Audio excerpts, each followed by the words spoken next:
दबे हुए लोगों की आवाज पार्लियामेंट में उठाना। मैं बधाई और शुभकामनाएं देता हूँ। इस देश में और कोई नहीं, सिर्फ चरित्र का संकट है, कैरेक्टर का संकट है। पिछले दिनों एक ऐसे ही मुशायरे में एक सज्जन बैठे थे, नेता थे। मैंने जानता नहीं था किस पार्टी के हैं। मैंने कहा साहब कांग्रेस में हो? बोलो नहीं, बीजेपी में है। कांग्रेस में आधे घंटे पहले थे।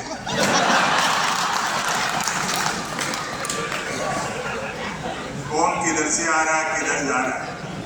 और ये भाजपा भी देखो, जो अपने आप को दुनिया की सबसे बड़ी पार्टी कहती है, ये भी हर समय इनका इतना कॉन्फिडेंस गिरा हुआ है कि हर समय कांग्रेस में तोड़ फोड़ में लगे रहते हैं।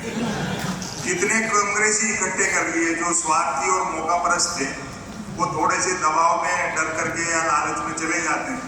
अगर यही हालत रही तो अगला जो पार्लियामेंट का चुनाव होगा उसमें बीजेपी का चुनाव चिन्ह होगा हाथ के पंजे में कमल का फूल।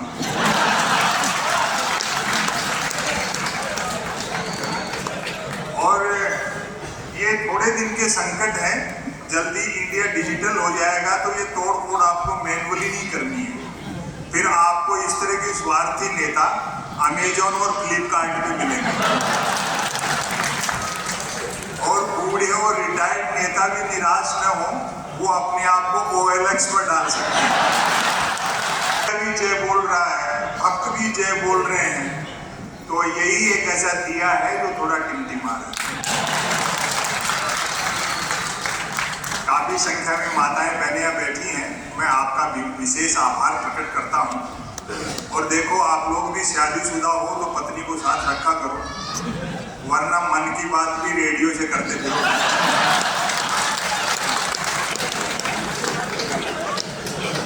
व्यापारी संन्यास कर रहे हैं और सन्यासी व्यापार भी सोच रहे हैं। इस देश में साहब मूर्खताओं से बड़ी चहल पहल, झटका और हलाल पर बहस हो रही है और बकरे की कोई मर्जी नहीं पूछ रही। भाई उसकी भी तो सलाह पूछ लो। लेकिन भगवान राम भी जानते हैं कि उनके लिए जो कुछ किया गया उसमें भक्ति कितनी है और पॉलिटिक्स कितनी है, वरना अयोध्या में थोड़ी हारते।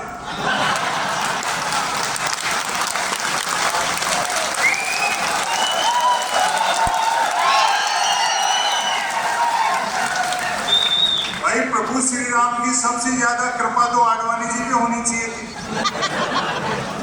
लेकिन आडवाणी जी भले आदमी, उनको थोड़ी मालूम था कि मोदी जी पांव छूने के बहाने जमीन खींच लेंगे।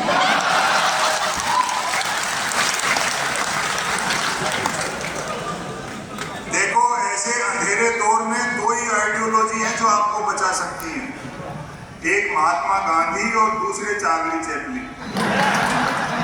हंसोगे तो बचोगे। हाँ, और कितना भी बड़ा फासिस्ट हो, डिक्टेटर हो, मजाक से वो डरता है। इसलिए होमवर्क मत लो आप। कोई भी आपको होमवर्क देता है तो आप ले लेते हो, उसी में फंस जाते हो। होमवर्क मत लो। लोग मुझसे कहते हैं कि साहब आपको कभी कोई धमकी उमकी नहीं मिलती? मैंने कहा मुझे नहीं मिलती, क्योंकि सोशल मीडिया मैं इस्तेमाल नहीं करता और किताबें वो नहीं पढ़ते।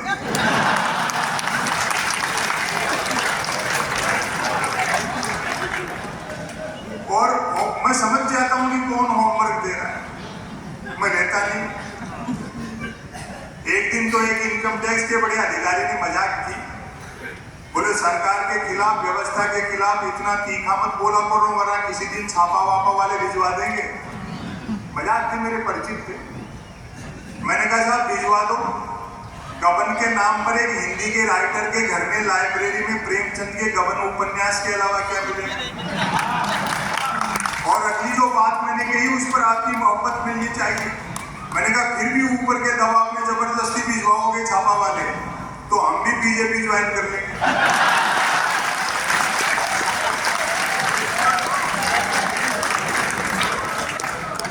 शाम को जिसको चोर और अपराधी कहते हैं, सुबह उसे पार्टी में शामिल कर लेते हैं।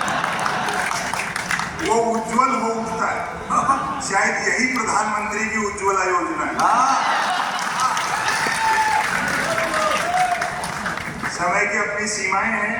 आपको इमरान भाई को सुनना है, आज मैं भी सुनना चाहूंगा। आप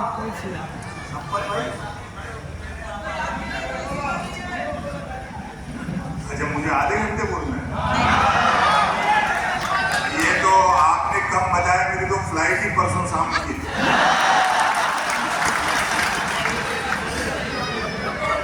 मीडिया के लोग यहाँ बैठे हैं, चलो अच्छी बात है कि बैठे हैं, वरना अब तक तो लेटे हुए थे। 400 से 240 पे हटके तो ये भी बैठे हैं। क्या ऊधम मचाया, हालांकि गलती इनकी नहीं है। वो जो मीडिया हाउस चलाते हैं ना, जिन्होंने कलम इनकी जेब में रख दी और कैमरा कंधे पे लटका दिया, हाथ पीछे बांध दिया, तो ये भी क्या सच बोल रहे हैं।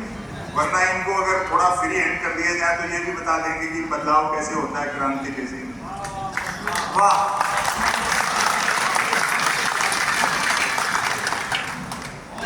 प्रधानमंत्री कदम ताल करते हैं तो मीडिया उसको मार्च पास्ट बताता है।